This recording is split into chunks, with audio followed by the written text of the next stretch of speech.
आज हम एक ऐसी घटना पर बात करने वाले हैं जिसने पूरी दुनिया को हिलाकर रख दिया। वेनेजुएला के पूर्व राष्ट्रपति निकोलस मादुरो की अमेरिकी सेना के हाथों गिरफ्तारी। ये सिर्फ एक गिरफ्तारी नहीं है, ये एक ऐसी घटना है जो अंतर्राष्ट्रीय कानून और राजनीति के बिल्कुल बुनियादी उसूलों पर सवाल उठाती है। तो सवाल यही उठता है, और ये एक बहुत बड़ा सवाल है। क्या कोई एक देश दूसरे देश के लीडर को गिरफ्तार कर सकता है? आज हम इसी पेचीदा सवाल को समझने की कोशिश करेंगे। तो हुआ क्या था? चलिए इस पूरी घटना के जो मेन फैक्ट्स हैं उन पर एक नजर डालते हैं। बात शुरू होती है जब अमेरिकी सेना ने एक बहुत बड़ा कदम उठाया। उन्होंने वेनेजुएला के उस वक्त के राष्ट्रपति निकोलस मादुरो को उन्हीं की राजधानी कराकस से पकड़ लिया। और अब मादुरो हैं अमेरिकी हिरासत में।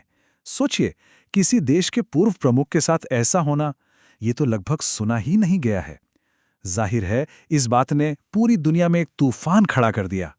तो सवाल ये है कि अमेरिका ने इतनी बड़ी कार्रवाई को जायज कैसे ठहराया? चलिए अब जरा उनके कानूनी पक्ष को समझते हैं।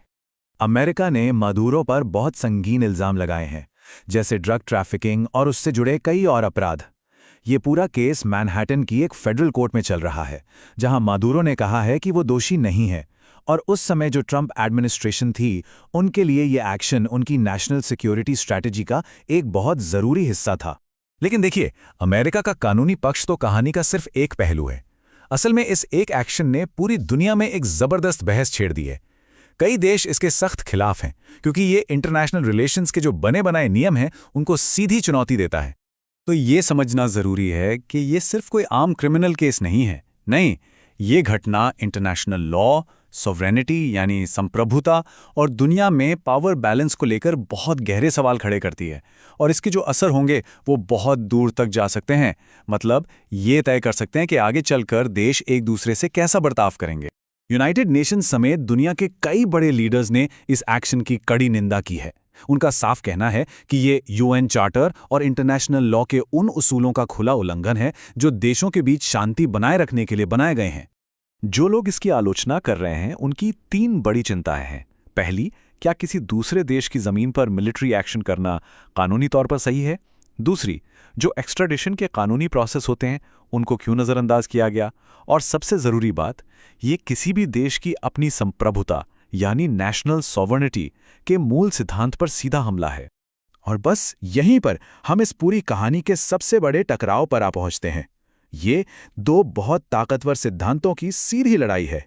तो देखिए, एक तरफ है अमेरिका का पक्ष जो कहता है कि ये ऑपरेशन उनकी नेशनल सिक्योरिटी के लिए जरूरी था, इसलिए जायज है।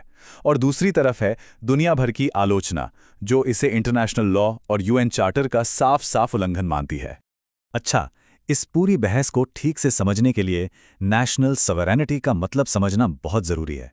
देखिए, ये एक सिद्धांत है जो कहता है कि हर देश अपने इलाके में अपने फैसले लेने के लिए पूरी तरह आज़ाद है। कोई दूसरा देश उस पर अपना अधिकार नहीं जता सकता। और यही इंटरनेशनल रिलेशंस की बुनियाद है। तो ये पूरी घटना हमें एक बहुत बड़ी दुविधा में छोड़ जाती है। एक ऐसा सवाल जिसका कोई सीधा साधा जवाब है ही नहीं। और आखिर में सवाल यही बचता है कि जब किसी एक देश के अपने कानून और उसकी सुरक्षा इंटरनेशनल नॉर्म्स यानी अंतर्राष्ट्रीय नियमों से टकराते हैं, तो फिर क्या होता है? कौन सा सिद्धांत ऊपर रहता है? इसका कोई आसान जवाब नहीं है, लेकिन ये एक ऐसा सवाल है जो आने वाले कई सालों तक दुनिया की राजनीति पर अपना असर दिखाता रहेगा।